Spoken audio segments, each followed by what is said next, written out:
you like it? It was great.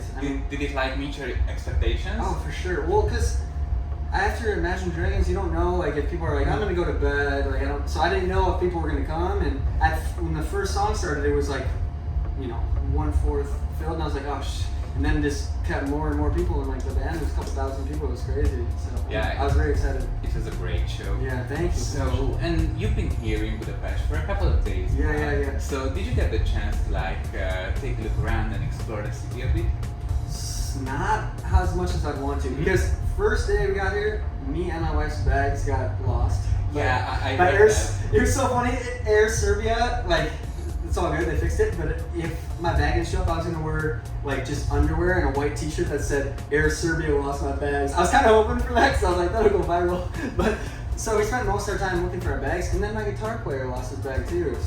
His guitar. So we had to borrow a guitar for the show. So it's been chaos since we got here. So, but hopefully we're staying till Tuesday, and then we have the Frequency Festival coming up. So I think you should look around. Oh, I'm gonna go on the boat tour on the river for sure. I love that. Great. Yeah. Okay, so you just released your new single, My Head. Yeah. Well, first of all, congratulations. Thank you. It's a real banger. So, can you tell me a bit about the background of the song? Like, what inspired it, and what is the message that you're trying to get across to it? So I made that song probably a couple years ago. I wrote it. I just had like a bass line in my head, so I just like wrote the whole song, and then my friend John Gomez, who actually produced songs like Dead Body and Effie Till Effie, some of my like bigger songs. He's more like the pop side of things, and I brought this song to him, and we made it right that day, and it basically sounds the exact same as it did when I wrote it. But I don't know, it's basically about trying to escape from someone you love that you can't. It's like a bad relationship, but you keep going in the head over and over.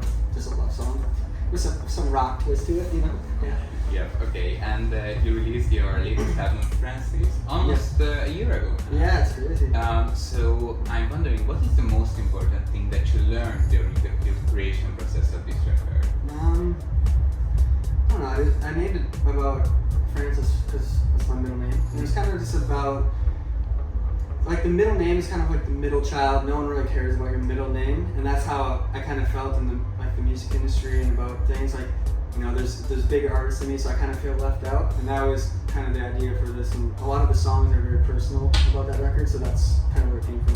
Yeah. Okay, and how is your new album shaping up? Can you tell us anything about it? So I have Gloomy Tapes Volume 1 and 2, and I have some of the songs like Rockstar, Monster, Serotonin on those, and I'm working on Gloomy Tapes 3 right now. That's what I want to put out next, because I'm 100% solo artist now. Like, I don't have no label or anything, which is the best, because I can do whatever I want. So I'm going to put out Gloomy Tapes Volume 3, and I think My Head is technically like the first single from it, but almost all the songs are done. We're just like finishing up the mixing. We have a really cool feature on it. It's band Landmarks. I don't know if you've heard of them, but they're hard rock and fire. I saw them for the first time at Rock for People on the same stage, just a different day, and I was like, I need them on this song. So that's the only feature we have on it, but it's shaping up really well. Alright, cool. And if you had to describe the album using 3 words only, what would you say?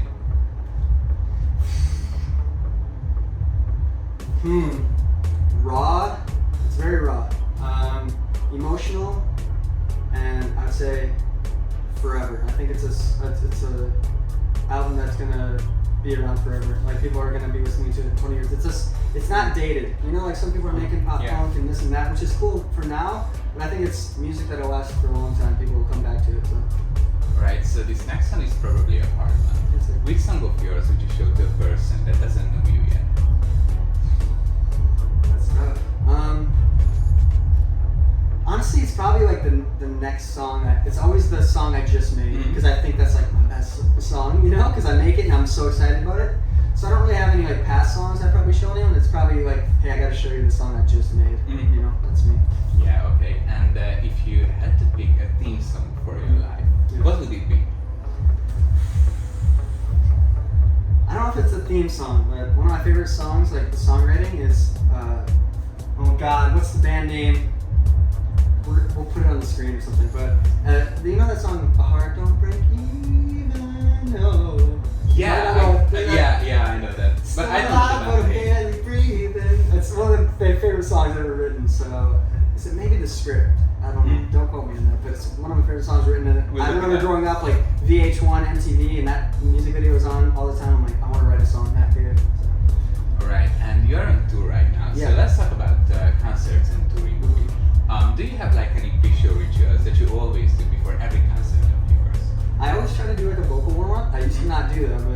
I had my previous guitar player. He's super cool. He got another gig, and he always said it's very important to warm up vocals. And ever since then, I feel like I've started to get like a better show. And like after the show, I don't feel as bad. So warm up the vocals and push-ups. Always push-ups. Gotta look good when you go out there, you know.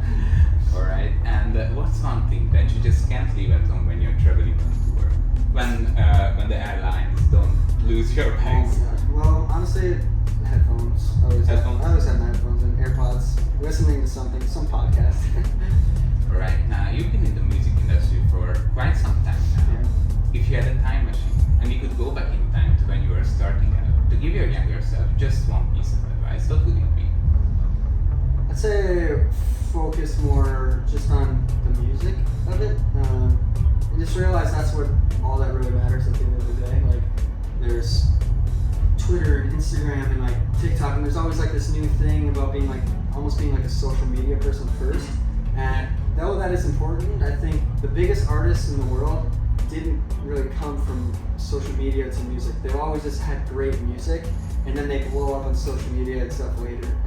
And I think that's also a thing where in 20 years, Instagram probably won't exist, TikTok will be something else, but people will go back to the music, and I think that's what I mean, it's all good. That's what I focus on now, but always stay focused on that. I wish I would have focused on that more. Right. And what does success mean to you personally? Like, how would you define it for yourself? It's tough because you always want more. Yeah. And also, you never really have success, but like today, this was like the biggest success of my life because it's like I just got to play a huge show in front of a few thousand people, which a year ago I would not have thought happened, you know, or even a couple of weeks ago before I played Rock for People. Like, these are the two biggest shows in my life. I just played back to back, and to me, you know, when I was younger making music, I never would. Success then was playing for 5 people at a coffee shop, you know. So it's always just the next thing, and I think chasing that is what gets, you know, greatness. So. All right. And finally, is there a message that you would like to share with your Hungarian fans? I've never been here, so and people keep asking me to come back, and after this, my message to them is I will make sure I come to Hungary every tour. That's the message to them, because after that reaction, and first off, I didn't realize how many people knew the music. Like, I started playing like Monster or some of these like older songs, and everyone just knows. I'm like, oh my god, I can never skip this, you know, country again. And I think you gained a lot of like new fans. I think so too. It helped that Yungbluddal was here, because like I'm in that lane kind of, and that's great. And I played with him again in a couple of weeks in Italy, and like I think it's great to be able to get in front of those fans, and it's amazing. So I saw some people with Yungbluddal shirts on taking photos with me, so it's really cool. I've met him a few times. He's a great dude, so it's really cool to be able to play in front of his fans. Alright, so that's all we planned for you today. But before we let you go, we would like to teach you something. Yeah, so you can take away something from this interview. Okay. So, do you know any Hungarian word? No. Okay, so is it okay for you if we teach you how to say I love you in Hungarian? Oh yes, you can say it next time to fans. Yep. Yeah. I kind of hope, you know, the interview were gonna be before the show, so you can say that. That'd be great! You know, the next time. Okay, great, yeah. Okay, so it goes like this. Szeretlek. Szeretlek. Okay, great. Alright, we're gonna learn it. Thank you so much for taking the time to Appreciate it. I'll be back soon. Sold out some club.